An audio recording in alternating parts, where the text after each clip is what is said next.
Mr. Patnaik's firm view. He believes that, yes, party politics has its place. There is no question.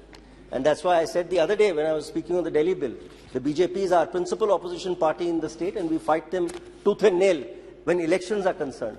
But once elections are over, then that should be the end of party politics. Then governance kicks in.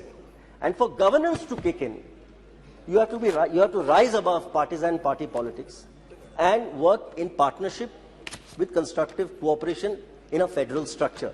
That's what Mr. Patnaik has always believed in, and that's what Amit Shah ji, in fact, said, that this is the reason that I appreciate Mr. Patnaik's role as Chief Minister. I cannot support a no-confidence motion against a central government today, even though we are against the BJP as a political party. But a central government which may not have given us our entire wish list. No central government ever can give every state government's entire wish list. I recognize that fact. There are fiscal constraints where resources are in short supply, and therefore it's not possible for every central government to give into every state government demand.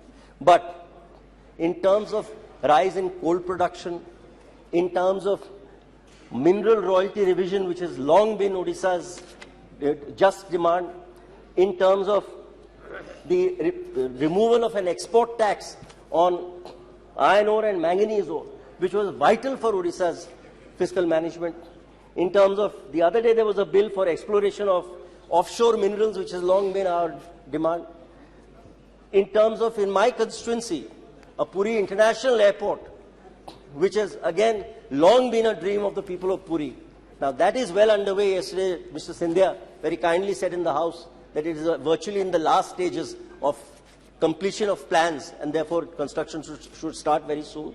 In terms of the Puri Heritage, Jagannath Puri Heritage Corridor, which was opposed by some of my distinguished colleagues, I shall not name them, but which the central government ensured the ASI gave permission for it. So I am grateful, therefore, for many things that the central government has done for Odisha, which is why, in any case, I am unable to persuade myself on behalf of my party and my leader to support a no-confidence motion today, which has been brought by the Congress party. Let me now come to the merits of this particular no-confidence motion that they have allegedly brought on one count alone, that is to bring the Prime Minister to the House. That seems to be the reason why this no-confidence has been moved, that the Prime Minister should be brought to this House. He is avoiding the House and avoiding speaking on Manipur. Mr. Chairman, I have always believed that the Congress party is adept at snatching defeat from the jaws of victory. They are also very adept at cutting their nose to spite their face. And I say this advisedly. They know every time the Prime Minister has got up to speak on the floor of this House, and I think his worst political adversaries will recognize the fact that he is a peerless orator.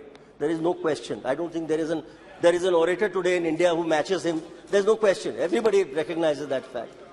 So every time he gets up on the floor of the House, he puts the Congress party through the shredder. I mean, they actually go through a shredding machine.